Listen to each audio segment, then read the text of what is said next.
আমি যখন মালিকচক বিধানসভা কেন্দ্রে কাজ শেষ করে ফিরছিলাম, সেখানে একটা বড় ধরনের খেলা হচ্ছে, সেই খেলা শেষ করে ফিরছিলাম এবং সেখানে আসার সময় আমরা যখন পিলকি ঢুকছিলাম ঢুকার মুখে, তখন একটা গাড়ি আমাদের গাড়ির সঙ্গে প্রচণ্ড জোরে সামনাসামনি ধাক্কা মারার চেষ্টা করলে আমার ড্রাইভার কোনো মতো বাঁকা করে আমাকে বাঁচিয়ে নেয়। তারপরে আমরা সোজা চলে আসি। তারপরে দ্বিতীয়বার আবার দেখি সেই গাড়িটা আমার সামনে।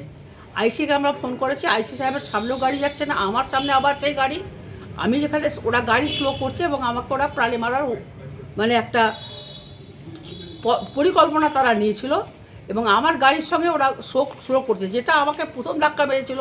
আমি ভেবেছি হয়তো কোনো রকম হতে পারে, চলে গেছে, কিন্তু সেটা হয়নি এবং আমার প্রাণটা সংশয়ের মধ্যে, মানে আমি আমার প্রাণটা নিয়ে আমি এখন ভাবছিলাম যে আজকে একটা ইনসিডেন্ট ঘটতো। এটা আমার মাথায় আছে আমার 40 বছর অভিজ্ঞতা থেকে। আজকে আমি যেটা বুঝলাম যে ওরা অনেক বেশি ট্রেন ছিল, আমার সিকিউরিটি ছিল।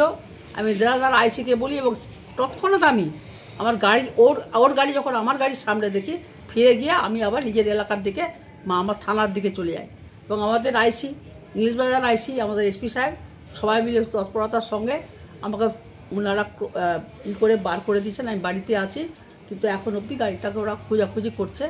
সব কিছু আমরা এসপিকে সব কিছু দিয়েছি, গাড়ির নাম্বার গাড়িটা খোঁজাখুঁজি চলছে।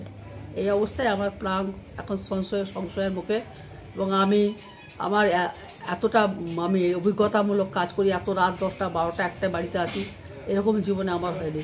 ব্যক্তিগত আমার কোনো শত্রু নেই।